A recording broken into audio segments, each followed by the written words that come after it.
Parlando di genio, viene la tentazione di citare la famosa definizione data nel film Amici miei di Mario Monicelli, in occasione di una delle più clamorose burle che viene mostrata nella pellicola. Che cos'è il genio? È fantasia, intuizione, decisione e velocità di esecuzione. Nonostante il momento goliardico in cui viene pronunciata, essa racchiude bene la sintesi del concetto di genialità, ovvero un'articolata somma di capacità che non annoverano soltanto la pura intelligenza logica, ma combinata a numerose altre qualità che, insieme, concorrono a definire appunto il genio. Diamo adesso la definizione di intelligenza, come la disse William Stern: la capacità generale di adattare il proprio pensiero e condotta di fronte a condizioni e situazioni nuove. E quando riflettiamo sui geni, difficilmente si può pensare a persone soltanto con una specifica capacità di soluzioni ai problemi logici, ma il calcolo del QI, il quoziente intellettivo, riesce a intercettare quasi esclusivamente quel tipo di capacità. Naturalmente una buona capacità di affrontare i problemi logici è fondamentale per adattarsi a un ambiente complesso, ma questa non è l'unica che possa tenersi in considerazione.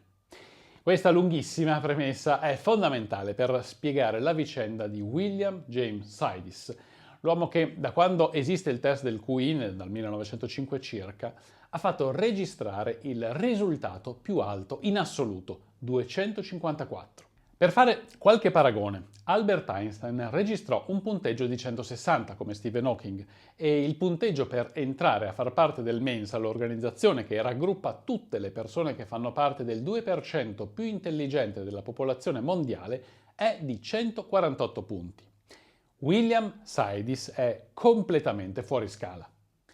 Visto che me l'avete chiesto in tantissimo, le magliette che indosso le trovate su Pumpling. Se al momento dell'acquisto utilizzate il codice sconto Vanilla, a voi regaleranno un paio di calze, a me daranno del credito per comprarne delle altre.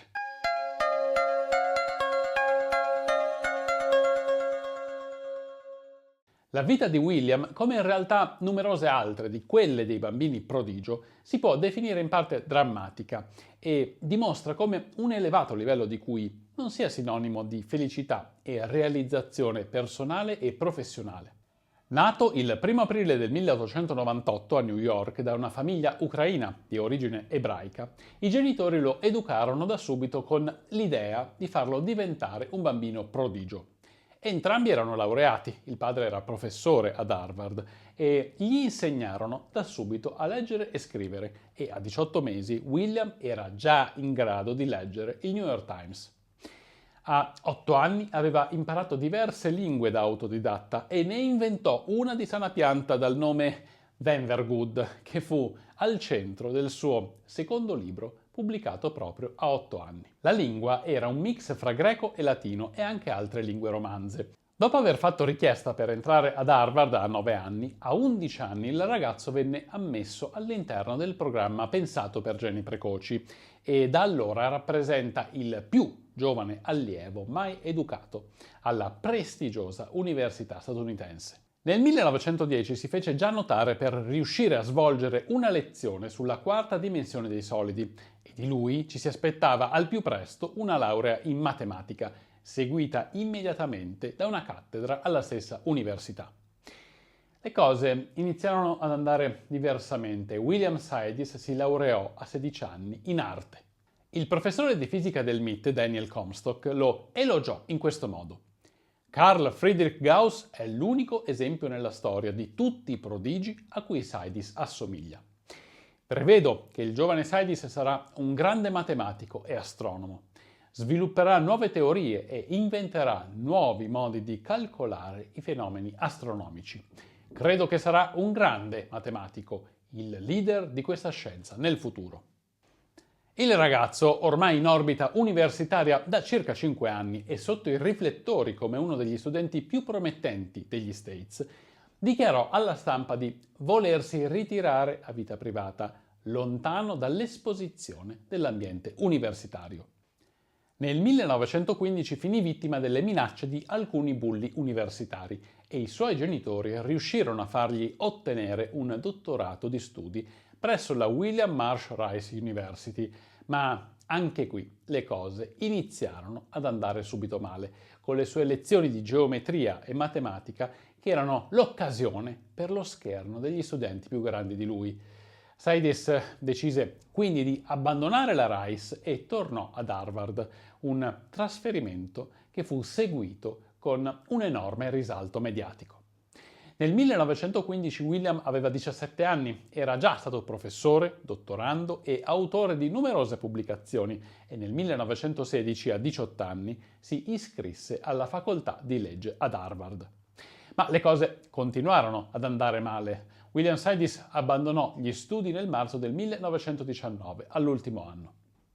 Pochissimo tempo dopo finì nuovamente sui giornali, questa volta non per le sue capacità, ma per il suo arresto.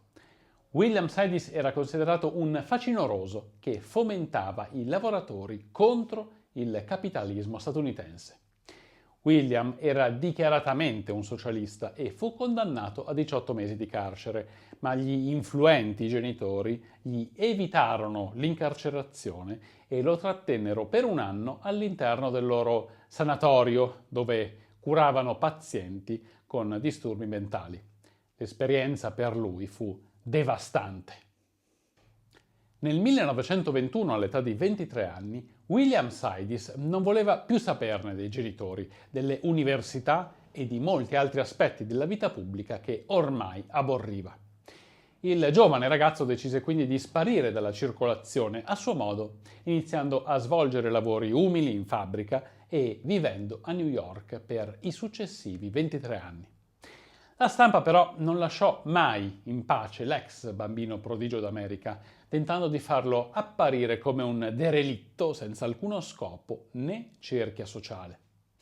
Nonostante la vita normale di William non fosse quella per cui era divenuto celebre a 10 anni, questa non fu priva di soddisfazioni e il ragazzo continuò a pubblicare riguardo alle proprie passioni, ad esempio quella per i tram, e a dare lezioni culturali a piccole cerchie di amici. Durante questo periodo riuscì a legarsi anche a una ragazza, Martha Foley, dopo che durante l'adolescenza aveva dichiarato che avrebbe condotto una vita completamente priva della compagnia femminile. William Sidis morì nel 1944 a New York in totale solitudine per una emorragia cerebrale, la stessa patologia che aveva condotto il padre alla morte 23 anni prima. Di lui, dell'uomo con il più alto QI mai registrato nella storia, ci rimangono alcune pubblicazioni di relativa importanza. Altre legate alla storia americana, fu un sostenitore dei diritti dei nativi e della revisione storica riguardo la colonizzazione, un libro sulla classificazione dei tram e poco altro. Quel che ci è rimasto di più importante di William Sidis è la sua storia di ambizione genitoriale, di sfruttamento mediatico e di tante attese caricate sulle esili spalle di un bambino troppo piccolo, che divenne inevitabilmente un adulto infelice che non riuscì a esprimere il proprio potenziale. L'intelligenza di William passò in secondo piano rispetto a tutti gli errori compiuti durante la sua educazione e non lo lasciò mai libero di essere un uomo come tutti gli altri.